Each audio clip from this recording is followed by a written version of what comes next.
Olá pessoal, bom dia, boa tarde, boa noite.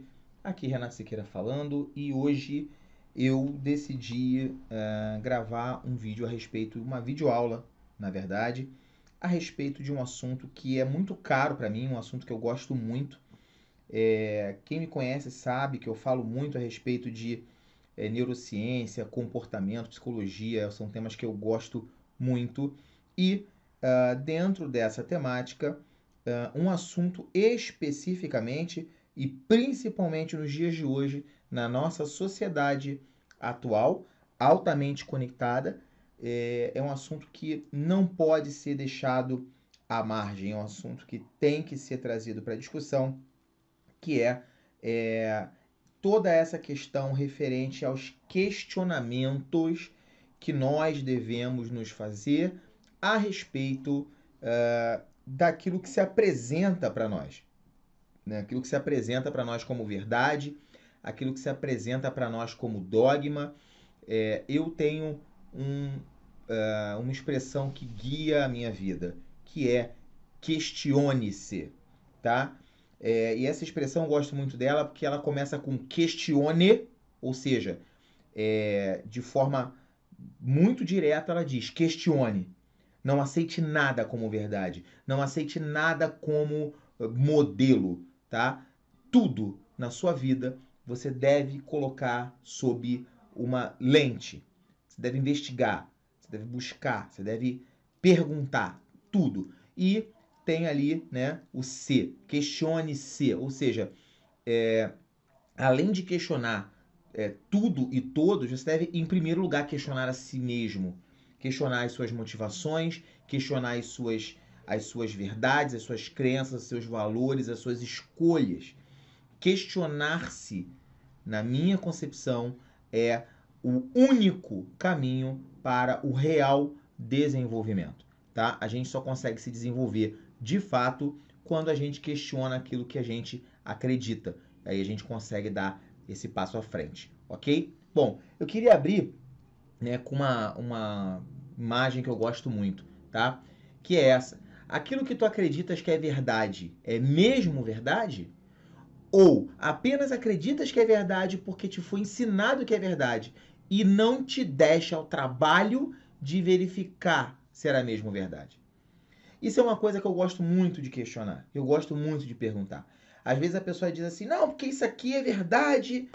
Tá, mas é verdade porque você já investigou, porque você já buscou informações, porque você já buscou fontes críveis sobre esse assunto, porque você já se deu ao trabalho de tentar entender o que é isso, ou simplesmente você diz que é verdade, ou você acha que é verdade, porque alguém disse para você que é verdade e você está com muita preguiça de procurar saber se isso realmente é verdade, tá?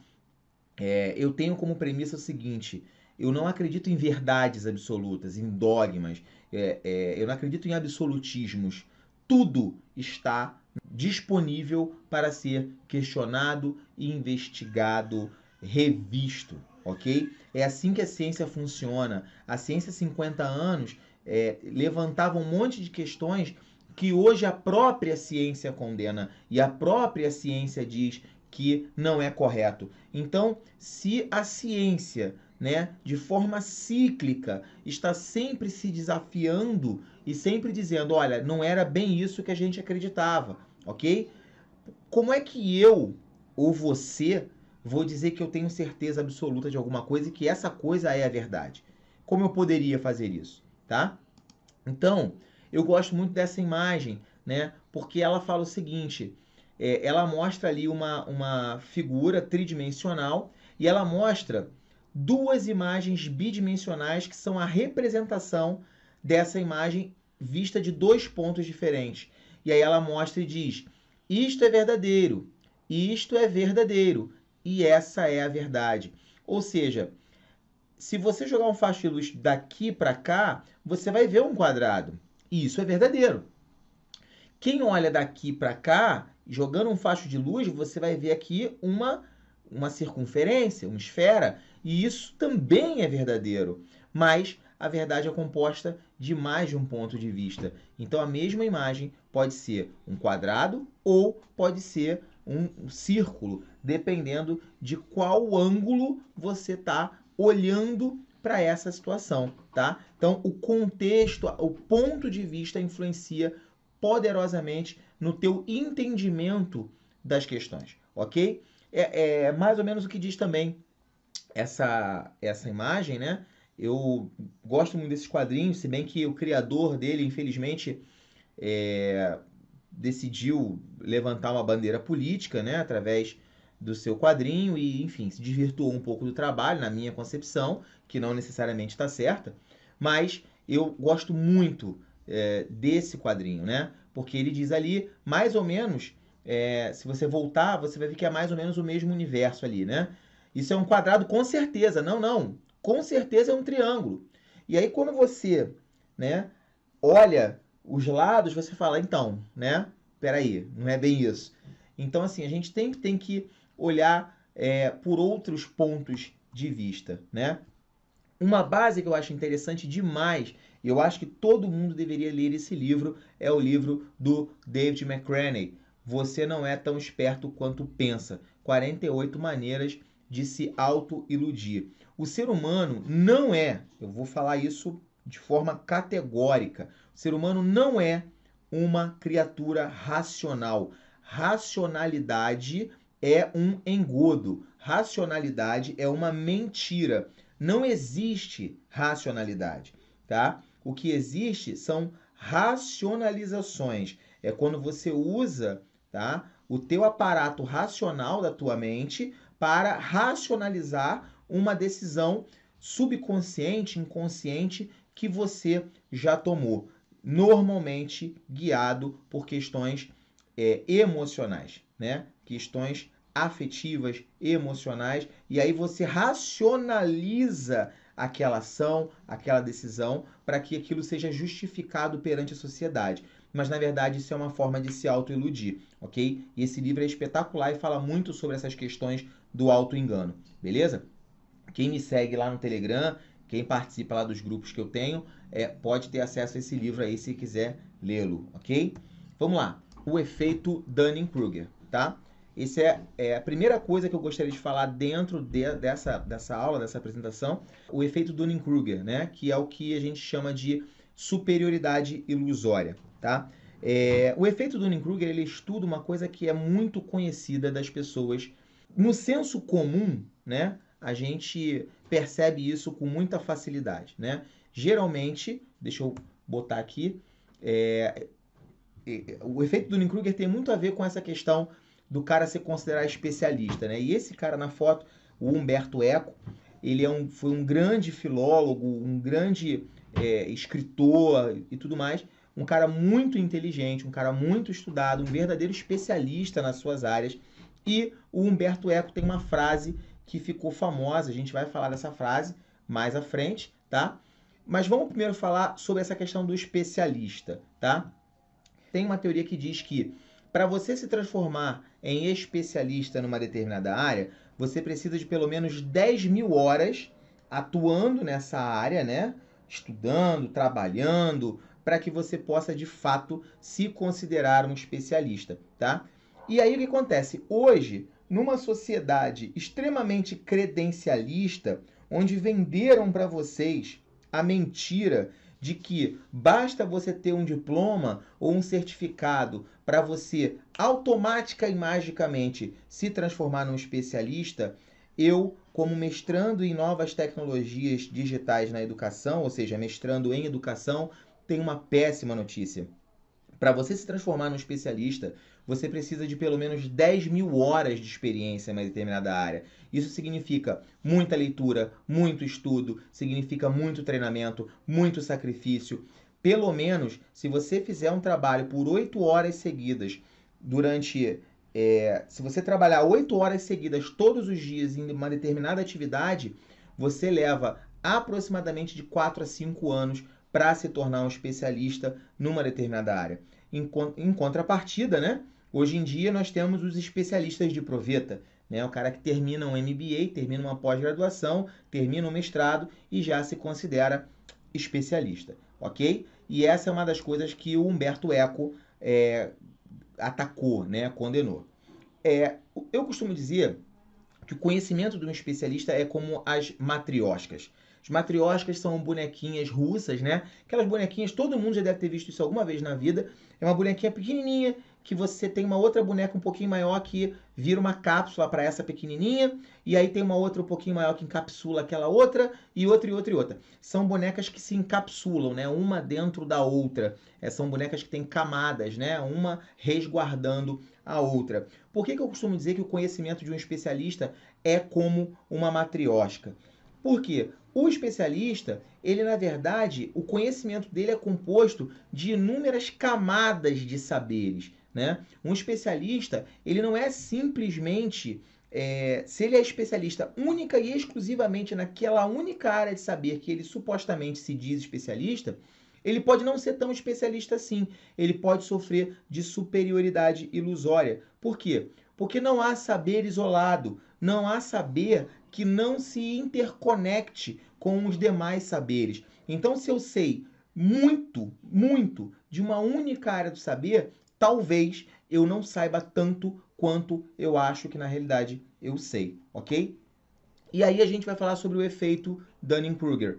Vou explicar esse gráfico aqui, vai ser bem tranquilo de explicar, tá? Vamos lá, esse gráfico está aqui, ó. Essa escala de 0 a 100 é a escala de confiança. E essa escala de 0 ao infinito é a escala de experiência, tá? Perceba que quanto menos experiência o cara tem, mais a confiança dele de que ele sabe 100% de um assunto é alta. Ou seja, vamos dizer que o cara tem aqui 1 ano de estudo de um tema, tá? O que acontece? Automaticamente ele vai achar que ele sabe tudo daquele tema. Ele vai achar que ele domina aquele tema, ok? E aqui mora um problema muito grande da nossa sociedade. Um problema gigantesco da nossa sociedade. O problema é que nós estamos vivendo numa sociedade que há umas 2 ou 3 décadas atrás, né, a publicidade, vendo que estava estagnada, ela parou e disse, bem, precisamos vender para as crianças, precisamos vender para os jovens. E o que a publicidade mundial decidiu? Que ela iria endeusar a juventude, que ela iria transformar o jovem num ícone, numa autoridade, iria transformar o jovem num decisor, tá? No momento que isso aconteceu, no momento em que a publicidade da década de 80 e 90 decidiu que iria endeusar o jovem começou a achar que ele de fato era mais importante que os demais, ou quiçá que ele era importante, tá? E aí o que acontece? No momento em que o jovem tem a confiança de que ele sabe muito de um assunto, de que ele domina alguma coisa, automaticamente isso implica riscos gigantescos, tanto para esse jovem quanto para a sociedade onde ele está inserido. Por quê? Porque se ele tem 100% de confiança de que ele está certo, automaticamente ele vai defender esse posicionamento dele. E aí o que acontece? Ele bate de frente com outros jovens que também estão 100% seguros e confiantes de que estes também têm razão. Daí você já vê o tamanho do problema que a nossa sociedade está enfrentando hoje. À medida que você perceba que isso aqui é 100%, essa linha aqui é mais ou menos 80%, tá? Perceba que quanto mais experiência você ganha, a tua linha de confiança vai lá embaixo, quase perto do zero. Por volta dos 3 anos, 3 ou 4 anos, né, trabalhando numa determinada área, dependendo da área, você vai achar que você não sabe nada. Por quê? Porque você vai começar a perceber que existe muito mais coisa na sua área para aprender. Automaticamente vai bater uma insegurança gigantesca, porque você vai perceber o seguinte, bicho, eu não sei nada. E aí, quanto mais perto aqui, né, dessa linha aqui, isso aqui representa mais ou menos, na maioria das áreas, um horizonte de 5 anos, tá? Quanto mais perto desse horizonte você vai chegando, mais você começa a recuperar a sua confiança. Mas perceba que a linha de confiança nunca mais vai ao 100%. E por que isso acontece? Porque quanto mais experiência você tem numa determinada área, mais você vai entender que não há como saber tudo daquela área ali. Então, automaticamente, essa linha nunca ultrapassa essa linha média de 80%. Sempre vai haver aquele 20% que você vai dizer, não, cara, eu não sei tudo, porque você vai ter condições de avaliar a dimensão daquilo que você não sabe, ok? Você vai ter uma noção daquilo que você ignora, e isso é importantíssimo para você saber o quanto ainda falta para você. E aí, a gente está falando aqui do sofomaníaco, que é o indivíduo estúpido, é o idiota, que se acha extremamente inteligente. Porque como lhe falta um horizonte gigantesco, ele não consegue entender o quanto ele é estúpido.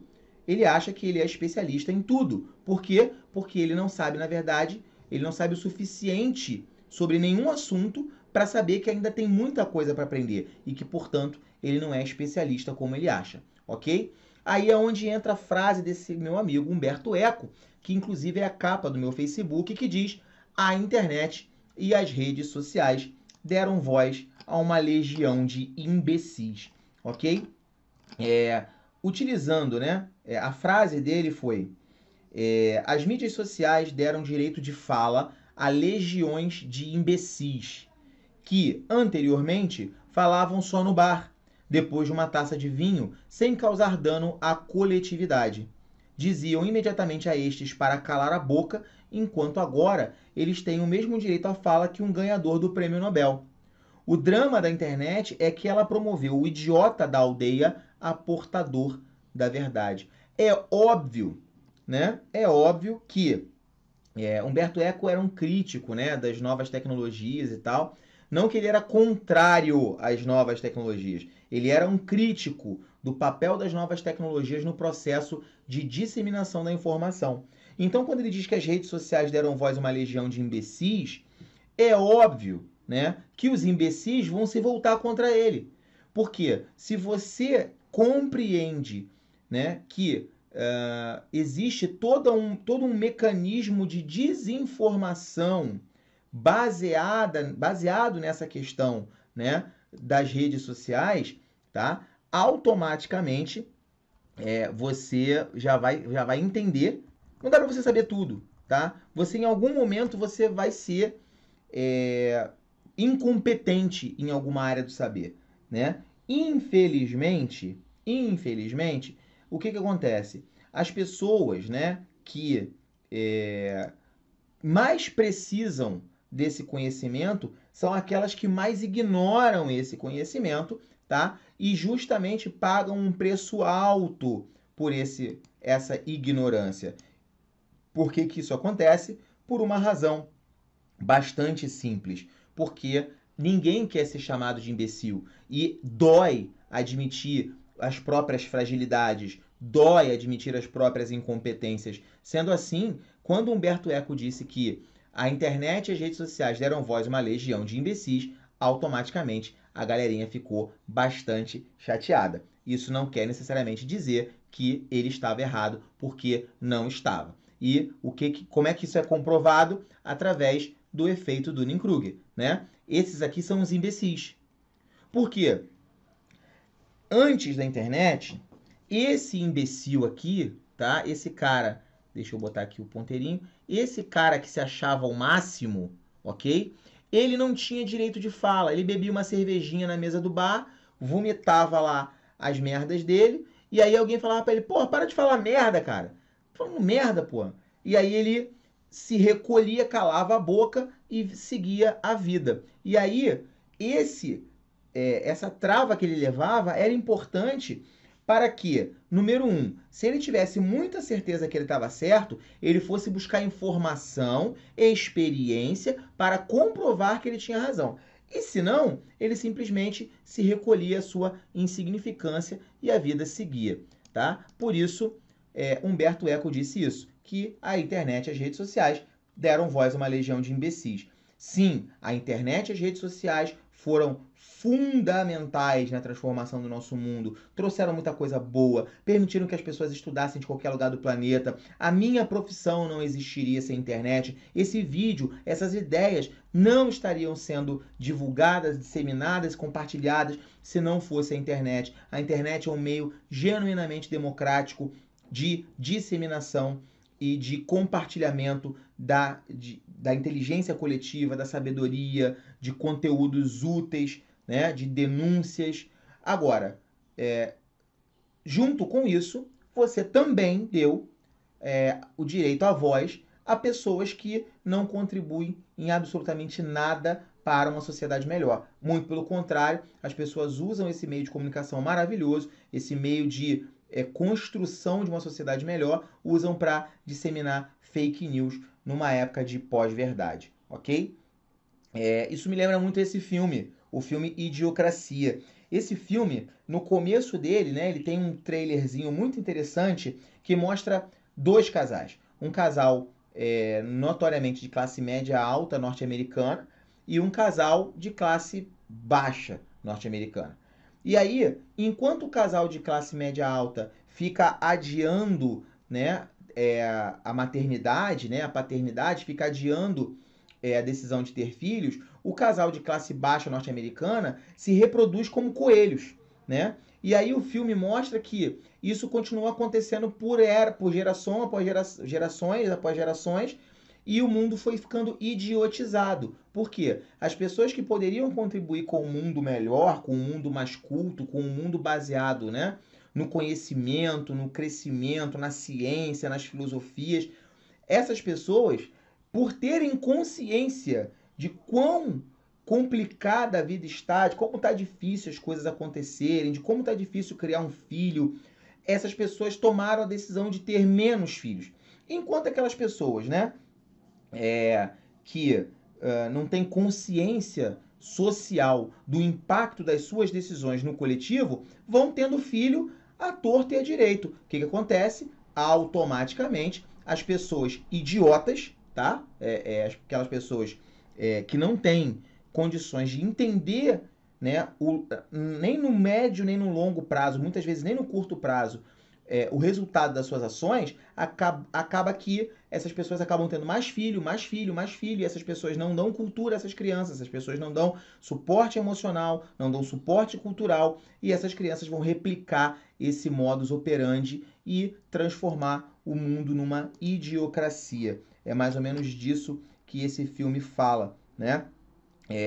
E quando eu falo sobre o imbecil, né, eu quero que vocês entendam o seguinte: o dicionário Priberan define imbecil da seguinte maneira: imbecil é aquele fraco de espírito, incapaz de coordenar ideias.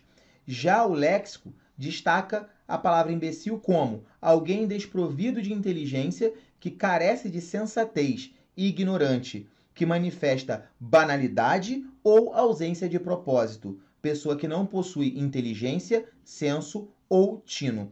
E, para completar, o dicionário Michaelis, que taxa da seguinte forma: idiota, imbecil. Quem é o imbecil? É o idiota, o fraco de espírito, que demonstra falta de inteligência, de discernimento ou bom senso. Estúpido, pessoa que se considera superior aos outros, arrogante, presunçoso. Esse é o imbecil. E é esse o cara que Humberto Eco disse que a internet estava ajudando a dar voz aos imbecis, ao cara que, mesmo sendo incapaz de coordenar ideias, desprovido de inteligência, carente de sensatez, uma pessoa que não possui inteligência, senso, uma pessoa que não possui propósito, uma pessoa que não possui discernimento ou bom senso, ela ainda assim consegue, de forma arrogante, se considerar superior aos outros. Então, esse é o modelo de idiocracia que nós estamos vivendo hoje em dia, tá?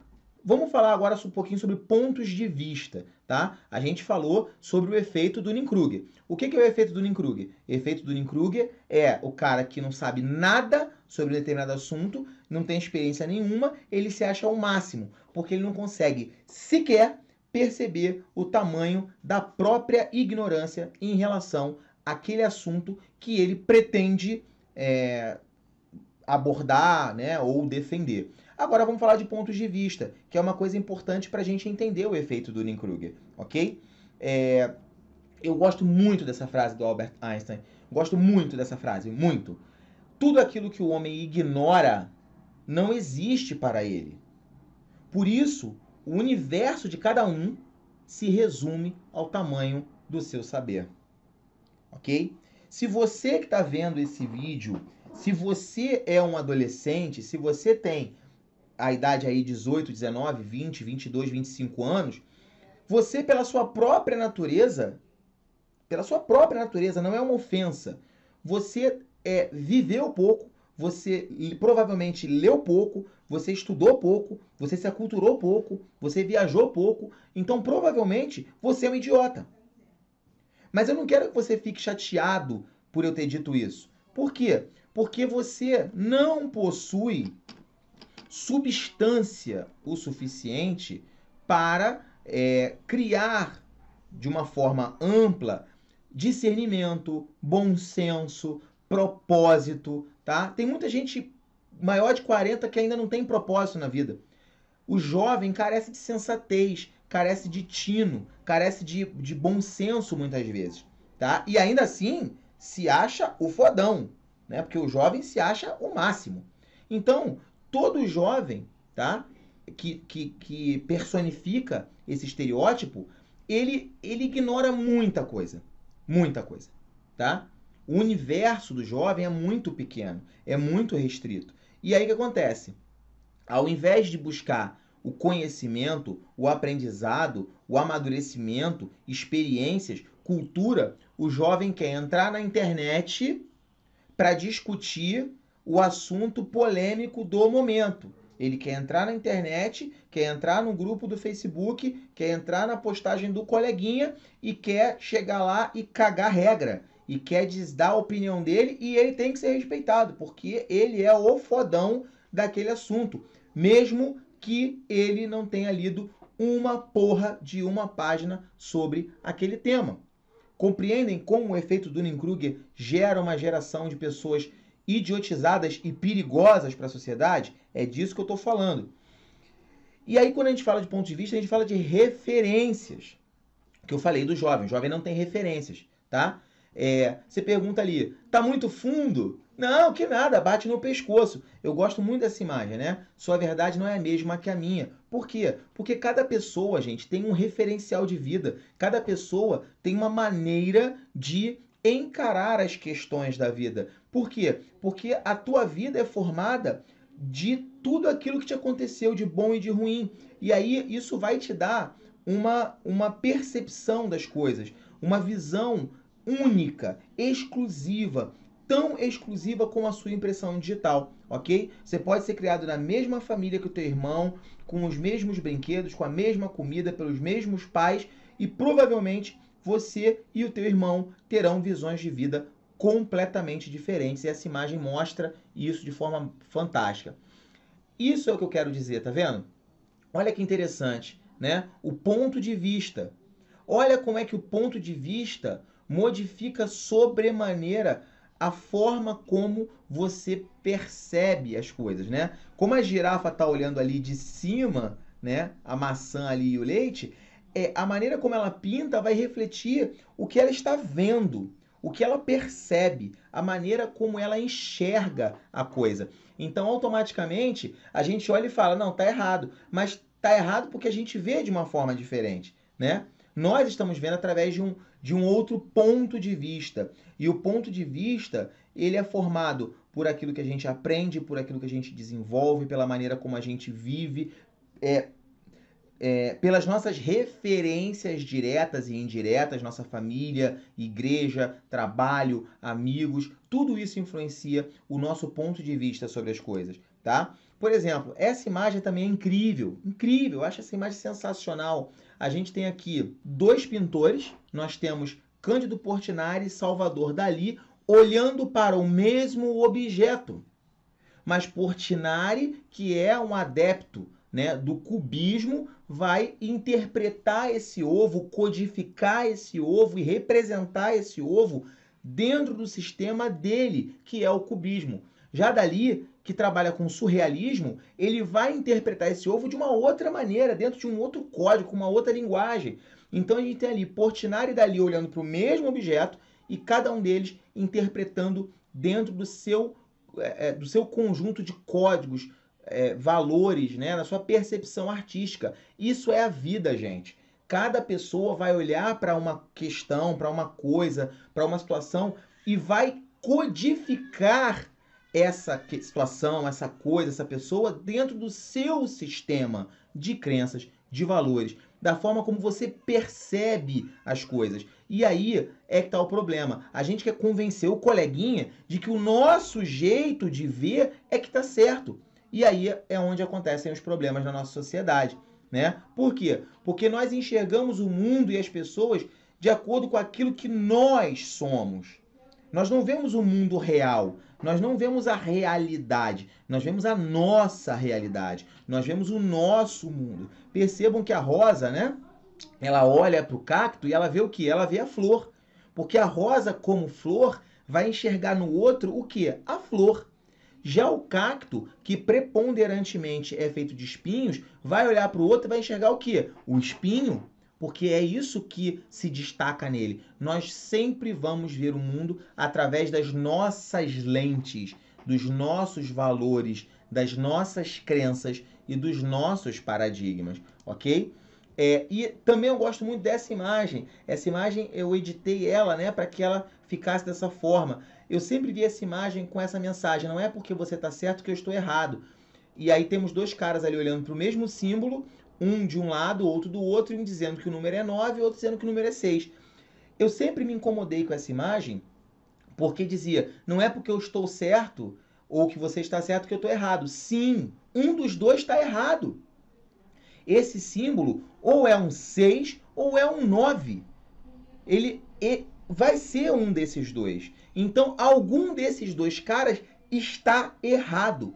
Como é que eu vou saber? Eles devem se orientar, verificar se tem outros números por perto, verificar qual é a referência. Você deve sempre buscar referências. Você deve sempre buscar o contexto. Então, o que acontece? Quando as pessoas têm opiniões desinformadas, descontextualizadas sobre aquilo que elas não conseguem entender nem codificar, e elas proclamam isso como se isso fosse válido, a verdade absoluta, a gente cria uma questão muito nociva para a sociedade.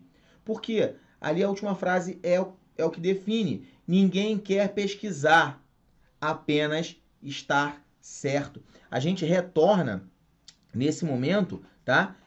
Eu retorno lá para aquele primeiro, um dos primeiros slides, né?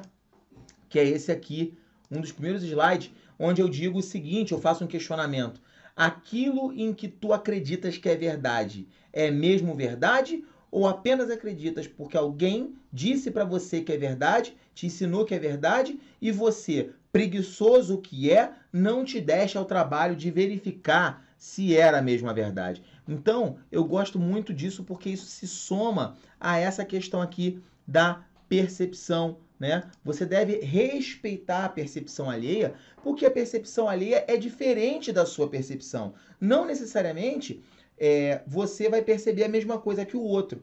E não necessariamente, para você estar certo, o outro tem que estar errado. Podem ser dois pontos de vista de uma mesma situação, né? Lembra daquela imagem lá da frente do quadrado, né? Que ele pode ser visto das duas formas. É uma maneira de ver isso. Agora, vão haver situações onde existe um referencial, um contexto e existe uma maneira correta de interpretar as questões. E aí é onde entra a questão de que ninguém quer questionar, ninguém quer perguntar, ninguém quer pesquisar. As pessoas só querem vencer as discussões, porque nós vivemos numa sociedade de gente mimada, de gente que se vitimiza, gente que não consegue ouvir um não, gente que não consegue lidar com contrariedades, não possui inteligência emocional, não possui resiliência emocional, e aí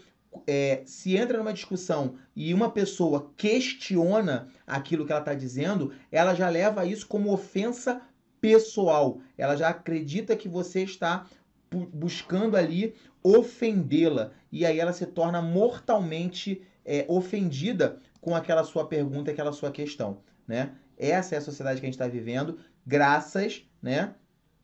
Vamos voltar lá no começo, efeito Dunning-Kruger. Se o cara tivesse experiência de vida, né?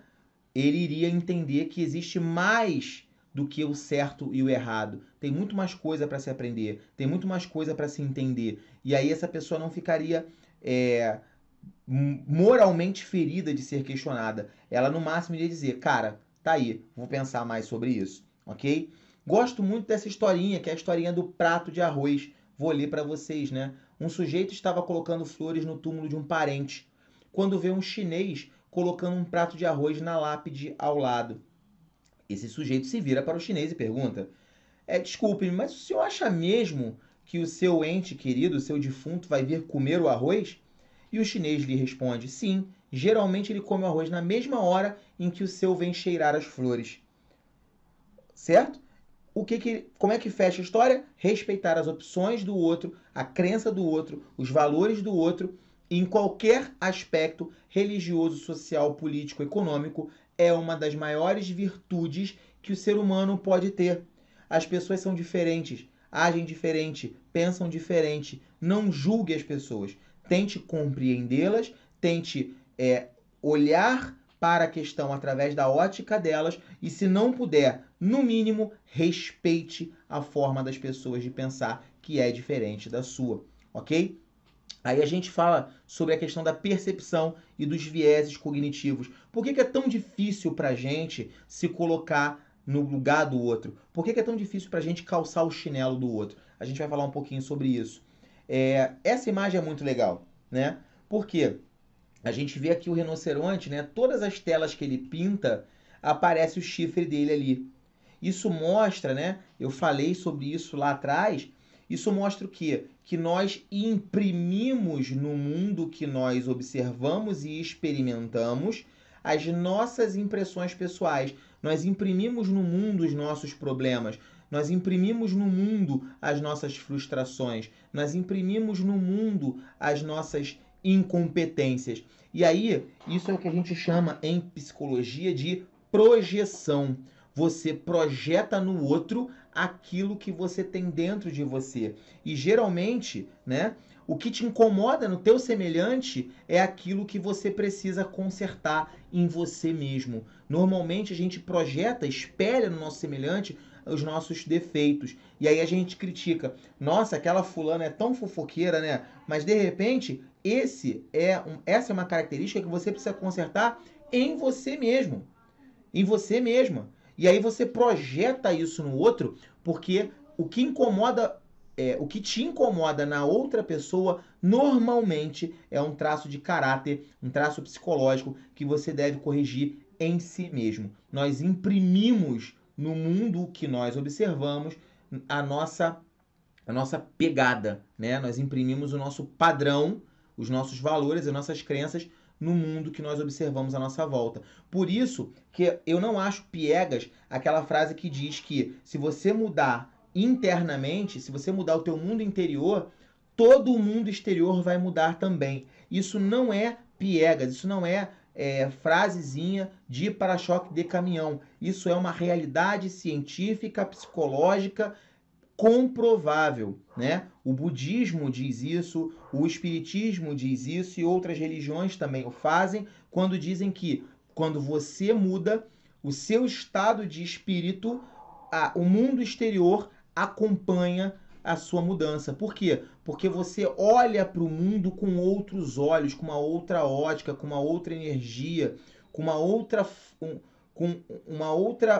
um outro modelo mental. E aí, esse teu padrão, esse teu mindset, ele vai alterar a maneira como você percebe o mundo à sua volta. E automaticamente, se você melhora por dentro, automaticamente o mundo fora de você também melhora.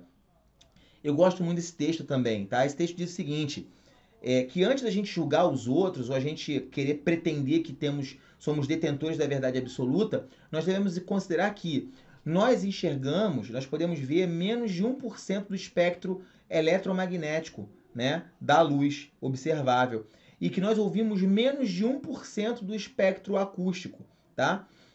Enquanto a gente está aqui lendo isso, né, esse pequeno textinho, nós estamos viajando a 220 km por segundo através da galáxia, mas nós estamos aqui, nós não sentimos essa viagem, né? Por quê? Porque as forças gravitacionais, a física, faz com que a gente não perceba que nós estamos viajando a tal velocidade, né? É como quando você está num ônibus ou num veículo. Você às vezes, quando está do lado de fora, você vê um veículo passando numa rua a 120 km por hora, nossa, parece que o cara vai decolar, parece que o cara vai levantar voo com o automóvel. Só que quando você está dentro desse automóvel a 120 km por hora, cercado de outros automóveis também a 110, 120 km por hora, você não percebe a velocidade. Para você, você nem está correndo. Por quê? Porque você toma como referencial aqueles que estão à sua volta. Então você não sente essa velocidade. Ou seja, a gente tem várias falhas de percepção, nós temos vários vieses de percepção e esses vieses podem prejudicar muito a maneira como a gente percebe o mundo, tá?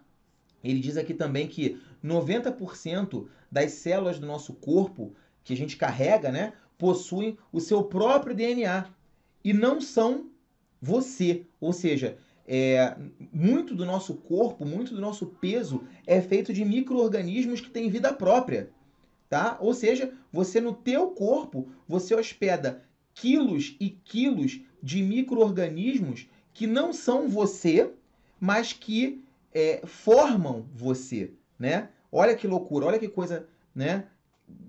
Uma coisa que assim, que deixa a gente com a cabeça, faz a gente pensar, né?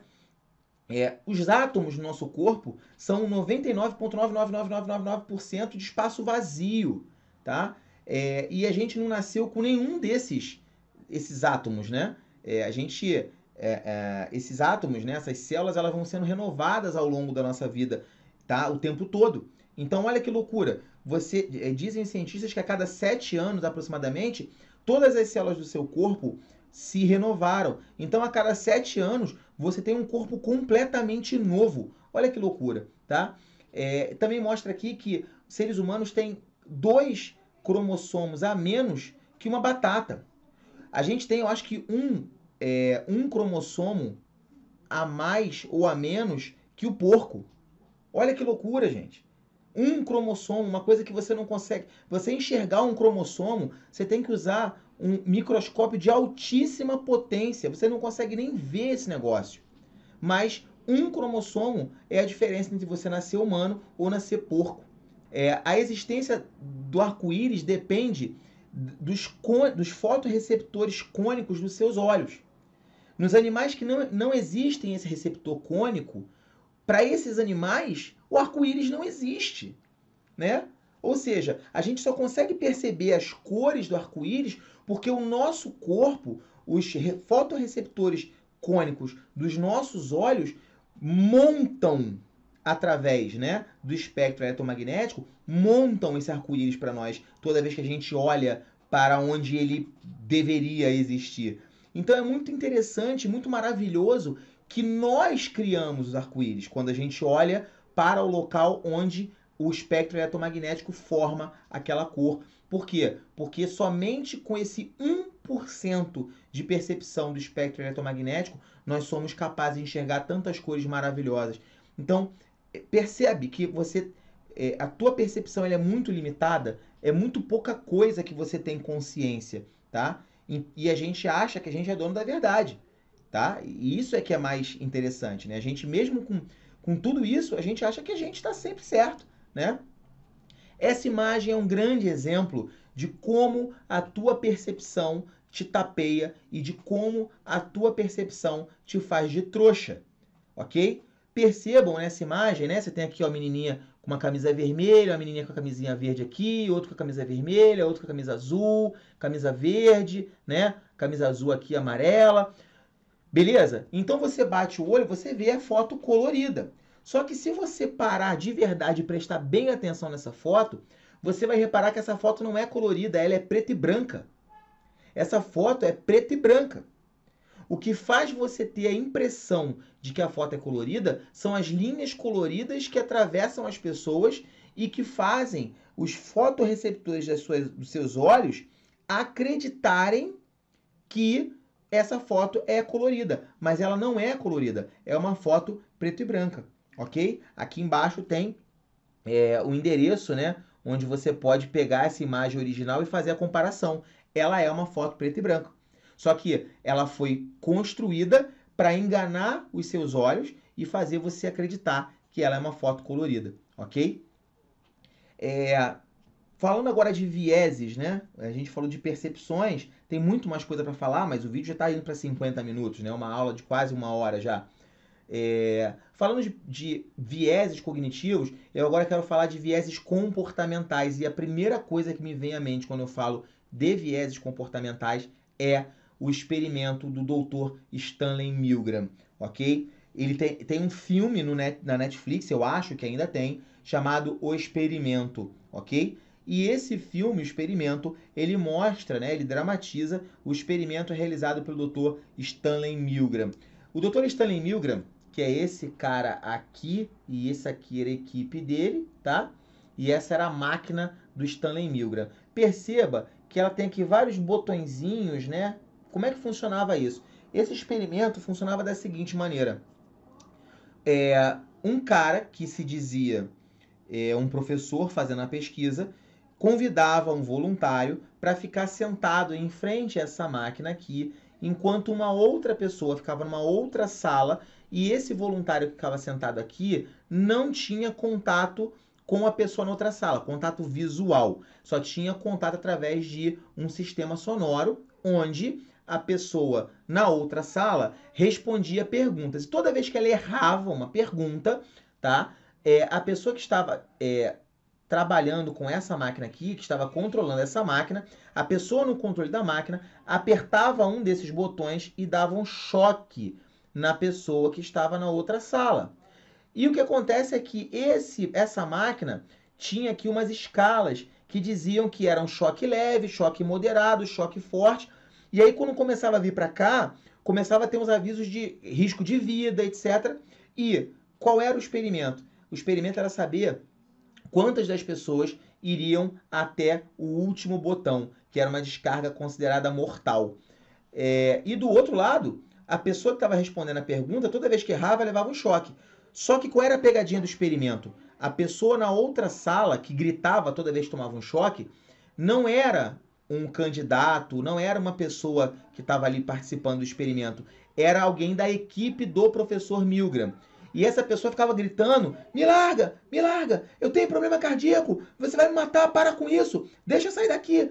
Por que acontecia isso? Para ver qual era o impacto da autoridade sobre as ações das pessoas. E o que o Dr. Steve Milgram comprovou é uma coisa assustadora, que as pessoas, dentro de um determinado contexto, elas obedecem a figuras que elas reconhecem como figuras de autoridade, até mesmo se for necessário tirar a vida de uma outra pessoa.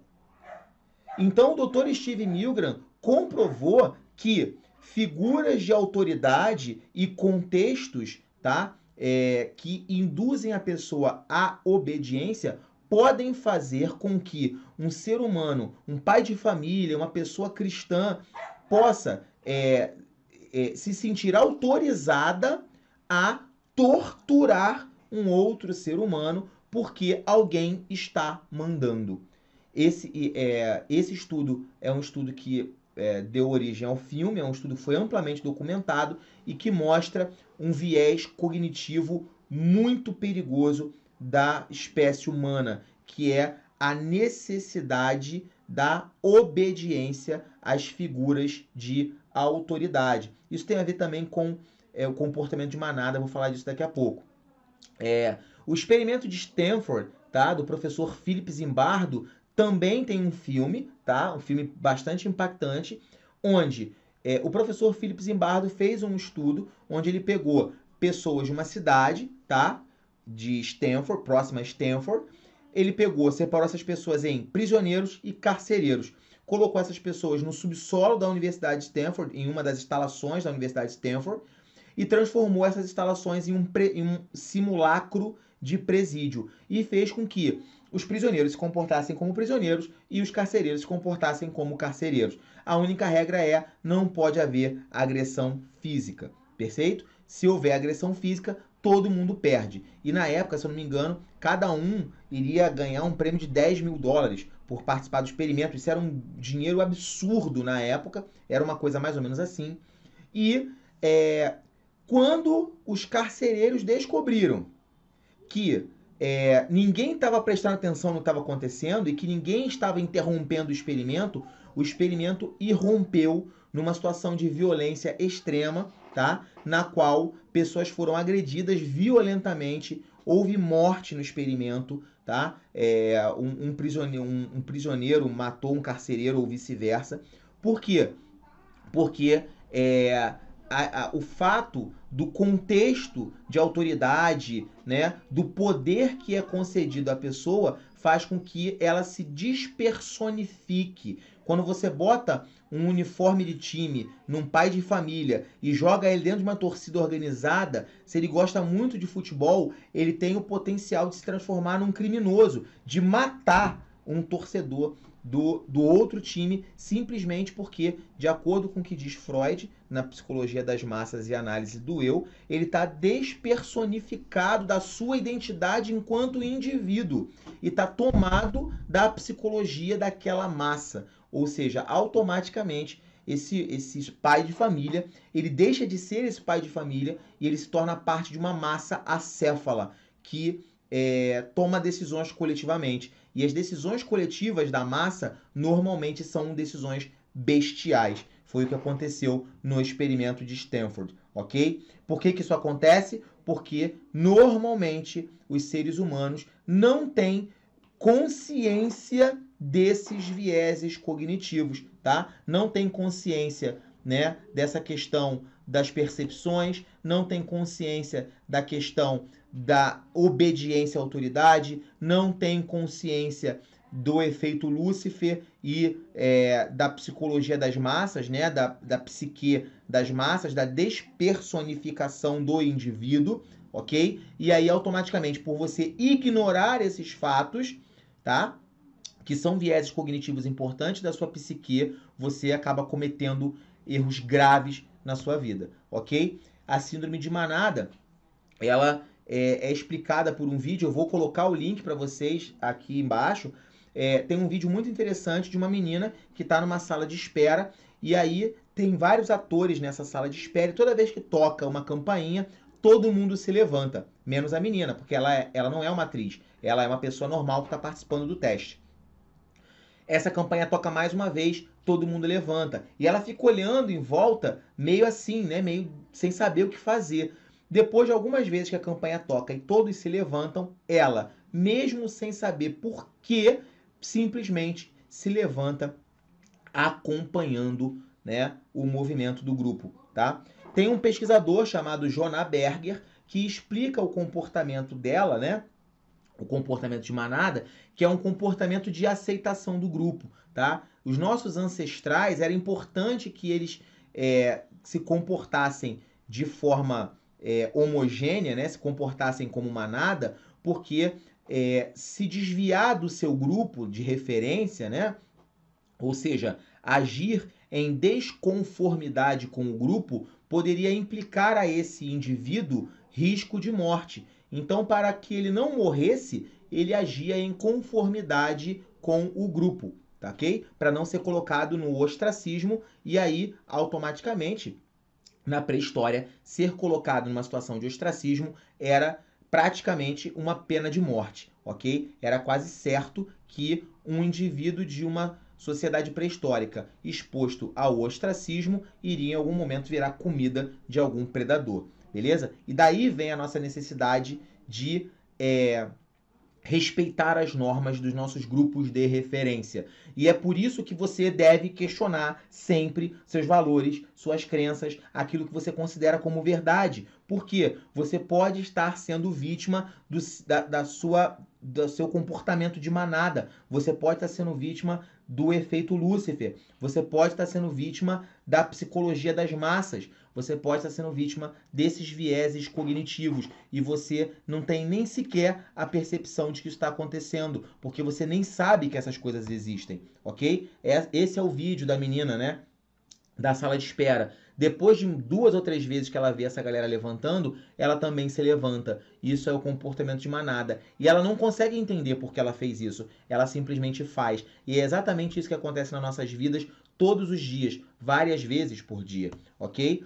E aí, quem sabe que isso acontece, quem compreende esses efeitos, quem sabe como esses efeitos podem ser manipulados na sua mente, utilizam isso para criar antagonismos artificiais, dicotomias sociais, maniqueísmos.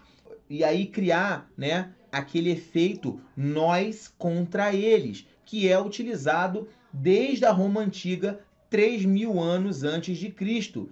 Divide et impera, ou seja, dividir para conquistar. Você coloca uma galerinha no time A, uma galerinha no time B, dá uma bandeirinha para cada um e automaticamente eles se tornam inimigos de morte. Recentemente eu fiz um podcast com um grande amigo meu, Samej Spencer, um excelente hipnólogo e hipnoterapeuta, e a gente falou sobre, eu vou botar o link para vocês também na descrição do vídeo, falamos sobre a futebolização da sociedade. A futebolização da sociedade é um fenômeno baseado no efeito Dunning-Kruger e nos vieses cognitivos, na percepção falha das pessoas em relação à sua própria ignorância e à sua própria condição.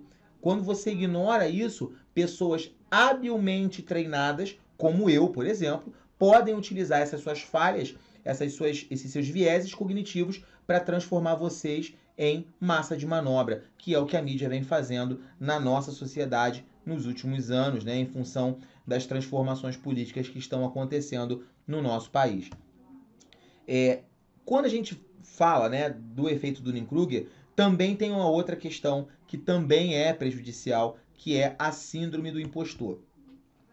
O efeito Dunning-Kruger é quando você está aqui, ó, tá? Isso aqui é experiência, aí você está aqui, efeito Dunning-Kruger, ou seja, você é um idiota, você acha que você tem muita habilidade e que, na verdade, você não tem.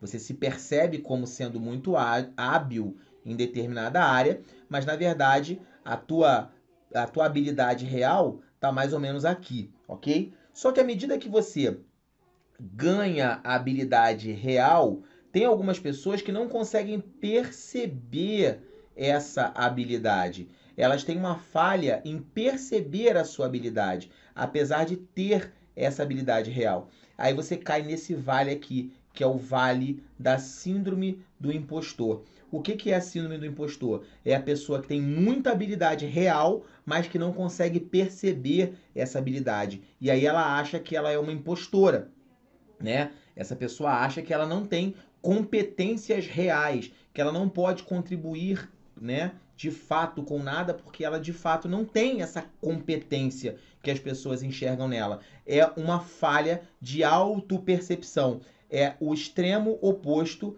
do efeito Dunning-Kruger. Enquanto no efeito Dunning-Kruger você é um idiota e se acha um gênio, na síndrome do impostor você é uma pessoa genial e se acha uma farsa, se acha um impostor.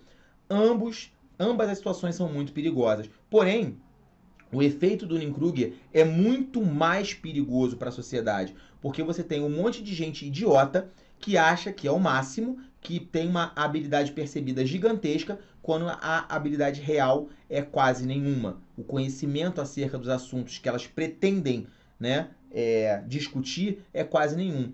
E já na síndrome do impostor, o máximo que pode acontecer é nós perdermos, né, o valor que essa pessoa poderia atribuir às nossas vidas por ela não compartilhar conosco esse conhecimento que ela possui, tá? Mas também é muito ruim. No caso do efeito Dunning-Kruger, é ruim para a sociedade. No caso da síndrome do impostor, é ruim para o indivíduo e para aquelas pessoas que o cercam, que poderiam ser beneficiadas do conhecimento real dessa pessoa, mas como essa pessoa não tem a percepção da sua habilidade, ela não divide essa habilidade com as outras pessoas, com o mundo, e aí a gente perde, né, pessoas hábeis, pessoas com grande conhecimento, porque essas pessoas não se acham capazes de entregar algo bom para a sociedade. Vou dar um testemunho pessoal para vocês, tá? Para fazer esse vídeo, senti na pele várias vezes a síndrome do impostor.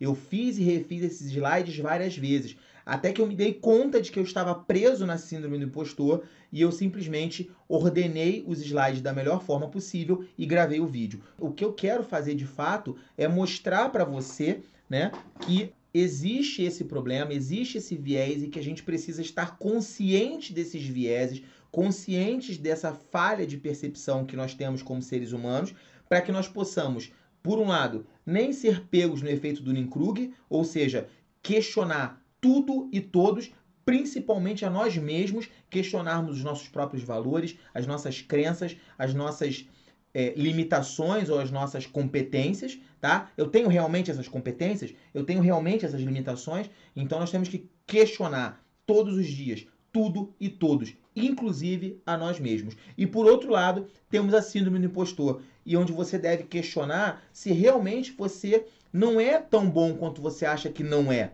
né? Ou seja, é o efeito inverso do efeito do Dunning-Kruger. Você tem que se questionar, será que eu realmente não sou tão bom? Será que eu não tenho nada para contribuir com o mundo? Será que esse meu conhecimento não é bom o suficiente para ajudar outras pessoas que sabem menos do que eu? Então, essas são as perguntas que você deve se fazer quando você é acometido pela síndrome do impostor, ok? E esse quadro eu acho ele muito legal, né? Porque ele mostra justamente uma sociedade, né? Aqui, né? Na piscina, onde todo mundo está aqui, todo mundo mijado, todo mundo em meio aqui à urina, né?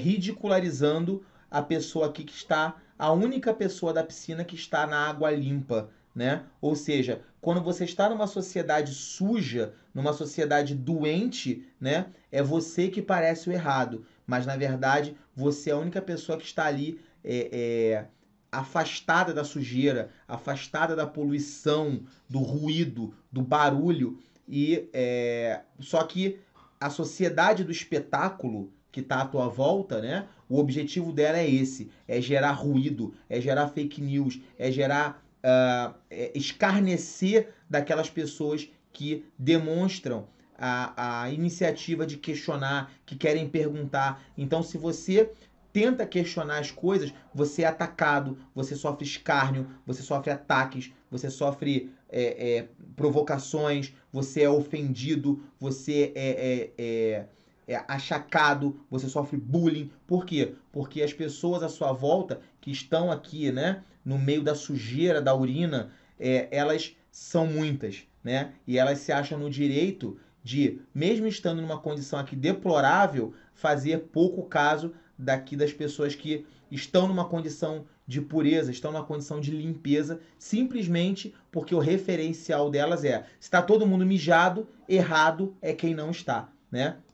E aí, a gente, para terminar, eu vou falar sobre as bolhas, né? Isso é muito importante, falar sobre as bolhas sociais.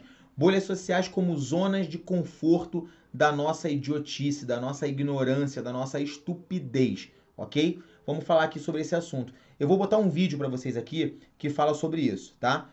Vou parar aqui um pouquinho e vou botar o vídeo para vocês ouvirem. É um vídeo de 1 minuto, é bem rapidinho. I was scrolling down my Facebook timeline, man, Yeah. and it said snakes have legs. No. Yeah. I gotta go tell everybody. Yeah, you go tell everybody, man, because it's true. Mm-hmm. Mm-hmm. Whoa, are you a snake? Yeah, man, I'm a snake. I heard that you have legs, man. That's some dumb shit. Did you get this information from a reputable news source? Yes, it was called the Daily Testicle. The Daily Testicle. Yes, You believe something from the Daily Testicle. I did. And you think this is true because I read it on the you read it on the internet. internet, right? Yes. You should stop that forever. Stop the internet? No, just stop being dumb on the internet. The internet is an amazing tool that could be used for amazing things, but you should stop being an idiot on it. Unfriend. Snakes have legs. Ok, gente, então é isso, tá? você vê que tem 2 caras ali conversando, e aí um deles diz, não, cobra tem perna. E aí, não, eu vi, cobra tem perna, vai lá, é verdade, compartilha, porque cobra tem perna, eu vi que cobra tem perna. E aí, quando chega uma cobra e diz, cara, deixa de ser idiota, eu sou uma cobra, você não tá vendo que eu não tenho perna? Não, mas eu li que cobra tem perna. E eu li no testículo diário. Cara, porra, deixa de ser retardado, cara. Tu acredita numa coisa que tu leu no testículo diário? Deixa de ser burro. Porra, você não tá vendo? Aí o que ele faz? Se esconde na sua bolha e faz o quê? Unfriend. Ou seja, não me interessa o que você está dizendo. Eu quero continuar. E aí no final ele diz, né? Snakes have legs. Ou seja, eu quero continuar acreditando na minha verdade. Eu quero continuar acreditando que cobras têm pernas.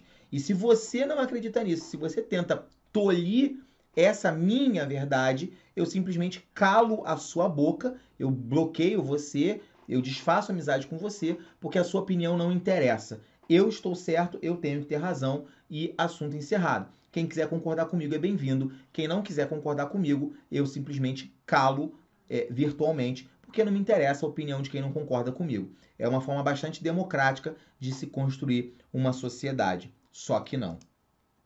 E aí vem o Nelson Rodrigues, né, dando aqui um coice de mula no queixo da galera, dizendo que os idiotas vão tomar conta do mundo. Não pela sua capacidade, mas pela sua quantidade. Eles são muitos, né? Então, lá naquele filme, Idiocracia, que eu falei, né? O filme fala justamente disso.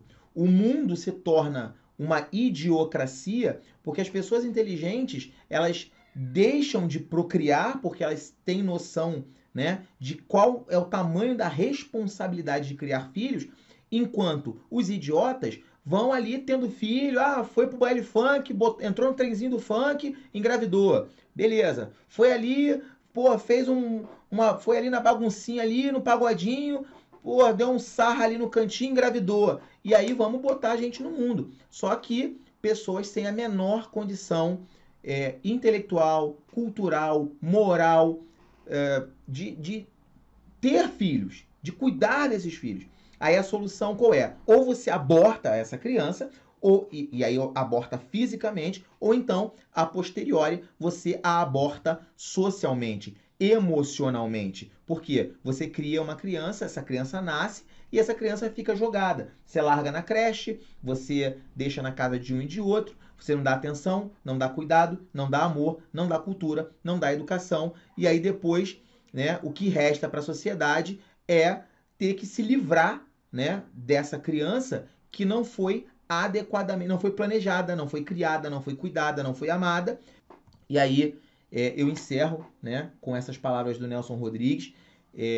Quero deixar bem claro que o objetivo dessa aula foi mostrar, né, que nós, né, principalmente, vou voltar aqui um slide, a verdade não é uma coisa monolítica, única, exclusiva dessa ou daquela religião, desse ou daquele partido político, dessa ou daquela ideologia. A verdade é algo muito mais amplo, é algo em 3D, e a gente tem que enxergar através de várias lentes, através de vários paradigmas, para poder entender como isso funciona e se constrói.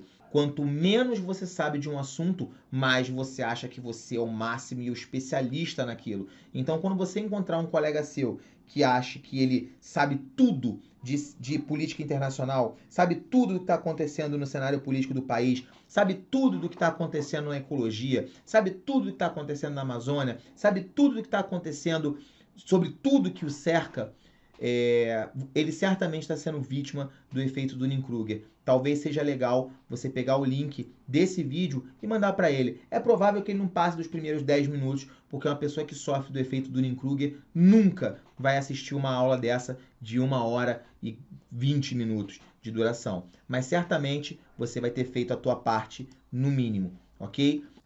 O universo de um homem é do tamanho do que ele sabe, tá? Tudo que você ignora não existe para você. Então, o seu conhecimento, invista em conhecimento, invista em cultura, invista em aprendizado, invista em leitura. Leia muito, porque a leitura vai expandir o teu universo, vai expandir o teu conhecimento e vai permitir que você aumente a sua experiência e com isso saia da armadilha do efeito Dunning-Kruger, ok? Lembre-se sempre, tá, que nós enxergamos o mundo através das nossas lentes, ok? Nós enxergamos o mundo como nós somos e não como o mundo é, tá? Lembre-se que nós imprimimos no mundo, né? Nós projetamos no mundo os nossos valores, as nossas crenças, os nossos medos, as nossas angústias, as nossas ansiedades. E quando você altera o teu universo interior, automaticamente você também está mudando o mundo exterior, porque você está observando esse mundo através de outras lentes. Lembrem-se do experimento de Stanford, lembrem-se do experimento Milgram, né? Lembre-se que nós temos a tendência a obedecer sem questionar e que isso é muito perigoso. Isso pode matar. Lembre-se de que quando nós estamos em determinados contextos e tomados da psicologia das massas, nós podemos cometer atos extremamente violentos, atos que nós não faríamos se nós estivéssemos, né, na nossa situação normal, né, detentores do nosso ego, detentores da nossa personalidade, tá? A psicologia das massas é algo muito forte e que pode pegar a gente desprevenido, tá? E nunca, nunca se esqueçam, tá? As nossas bolhas sociais são zonas de conforto e tem o potencial para tornar a nossa vida muito pobre do ponto de vista do conhecimento, do saber, da cultura, do dividir. Sempre questione. Essa minha opinião, ela faz parte de uma bolha? Será que eu não estou tentando isolar as pessoas que pensam diferente para não me sentir desconfortável? Lembre-se sempre que os idiotas vão tomar conta do mundo, mas não é porque eles sejam mais capazes, é porque eles são a maioria, né? Eles estão em maior quantidade no mundo. Isso já diria Nelson Rodrigues. Nelson Rodrigues disse isso. O nosso protagonista, né, nessa apresentação lá no começo, Humberto Eco, também disse isso, né? Falou que a rede social e a internet deram voz a uma legião de imbecis. Então esses caras são caras muito relevantes para você simplesmente ignorar esses pontos de vista. Pensem nisso e, como o conselho mais importante de hoje, que foi o primeiro e eu vou encerrar com ele, questione-se. Questione a si próprio e questione a tudo que te cerca o tempo todo. Você, como indivíduo, conseguir alterar a sociedade à sua volta e fazer com que a sociedade se torne mais informada, mais honesta, mais segura do ponto de vista do conhecimento, do comportamento das pessoas. Tá? Não tome tudo como verdade, não tome tudo como mentira, questione a si e aos outros, questione os dogmas, questione sua religião, questione seu partido, questione seu político, questione tudo e a todos. Essa é a única forma de fato, mudar a quem você é e mudar a sociedade na qual você vive. Ok, gente? Um grande abraço, espero que essa aula tenha sido bacana para você que está assistindo. Ela está em formato cru, com 1h20, mas eu acredito que depois da edição deva ficar com 1h10 ou um pouquinho menos, mas eu espero que eu tenha contribuído, nem que seja um pouquinho, para que vocês que estão assistindo possam ter uma melhor compreensão a respeito de quem vocês são e da importância de sempre, sempre questionar os seus valores, suas crenças e enfim, tudo dentro e fora de você. Tá ok, gente? Um grande abraço e até a próxima.